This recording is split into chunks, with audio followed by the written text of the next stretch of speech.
question related to joint sitting. Joint sitting of both the houses. It has to be passed by simple majority of the members present and voting. Simple. But there's a fact. There's a concept relevant for prelims. There's a prelims based question. What did I tell you? What is the focus of the mains exam? Elaboration, analysis, same topic, mains question. The Indian Constitution has provisions for holding joint sessions of the two houses of the parliament. Enumerate the occasions when it would normally happen and also the occasions when it cannot, and give us the reasons. When this joint sitting can happen, when joint sitting cannot happen, please tell us. 15 marks, 250 words. Question was asked in 2017. Why? Because at that time, GST was in the news.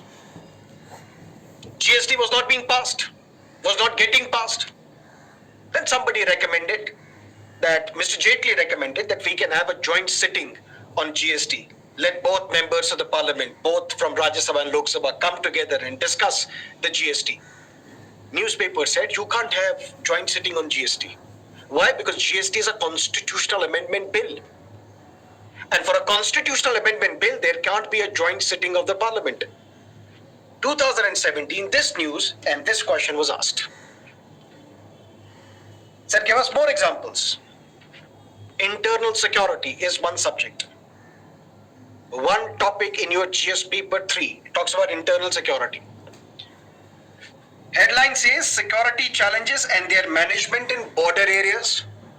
In border areas, we have the challenge. One such border area is Jammu and Kashmir. Few years ago, 2018, 2019, one organization, Jamaat-e-Islami, was banned by the government. This Jamaat-e-Islami, government said, is basically OGW. What is OGW? Overground workers. I may be a terrorist, part of a terrorist organization, but I may be a professor at a university or an engineer with the government or a doctor in a hospital, but I would be supporting the terrorist organizations. Who am I? I'm an overground worker. What is the challenge of this overground workers and how can we deal with them according to the ban on Jamaat-Islami? This question was asked in the mains exam. Why? Because security challenges in border areas. And which are these border areas? What are the challenges? Sir, then how do we know what are the challenges with these border areas? Do we have to dig deep into all these challenges from all these states, including Northeast? No. So then what? Current affairs.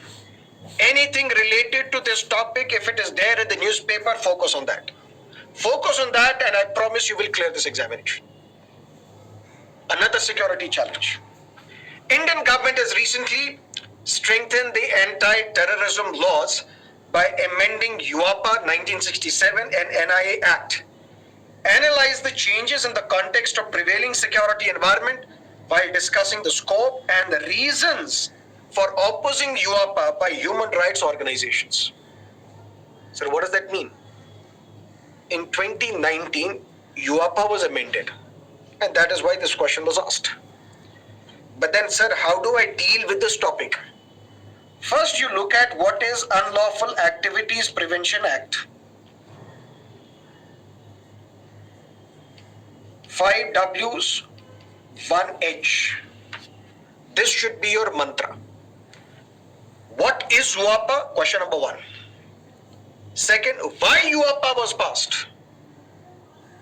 Where UAPA would come into force?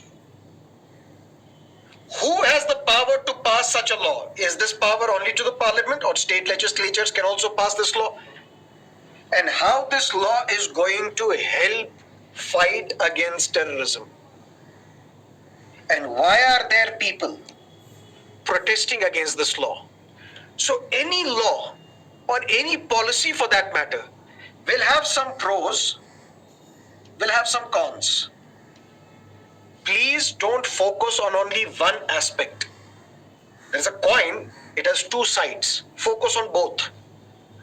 There is one law passed by the parliament or one scheme or one objective, whatever it is.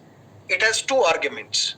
Either there are some points which are good about this provision, or there are some bad points as well. Understand both of them, because you never know what sort of questions can be asked in examination. Here, how this UAPA is going to help, and why are human rights organizations protesting against this law? They protest because this law can be misused, and there are lots of potential arguments there, but that is not our point of discussion today. The only thing that I'm telling you is that a particular scheme, a particular policy, let's say for example, the new way in which the Agniveers will be selected by the government, the Agnipath policy.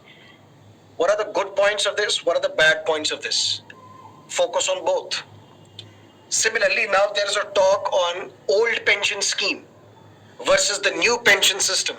What are the advantages of NPS? What are the advantages of OPS? What are the advantages and disadvantages of both these schemes? Focus on both of them, both sides of the story. But not just this.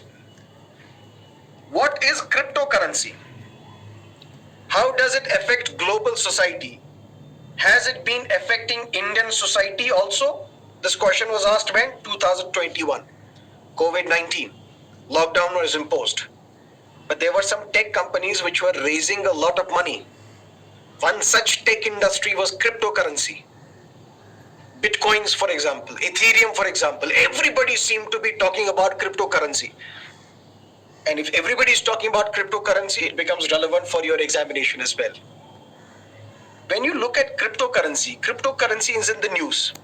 But sir, how do I deal with this question? Or how do I deal with this topic?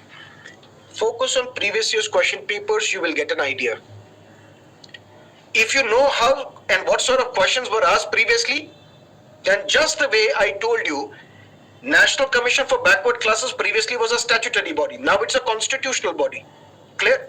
I asked you, how do you deal with this topic? You yourself said, what difference does it make whether it was a statutory or now it is constitutional? So you are now thinking like a civil services aspirant. When you read, when you look around cryptocurrency, the first question that you should be asking is, 5Ws 1H. What is cryptocurrency? How does it affect global society? Has it been affecting Indian society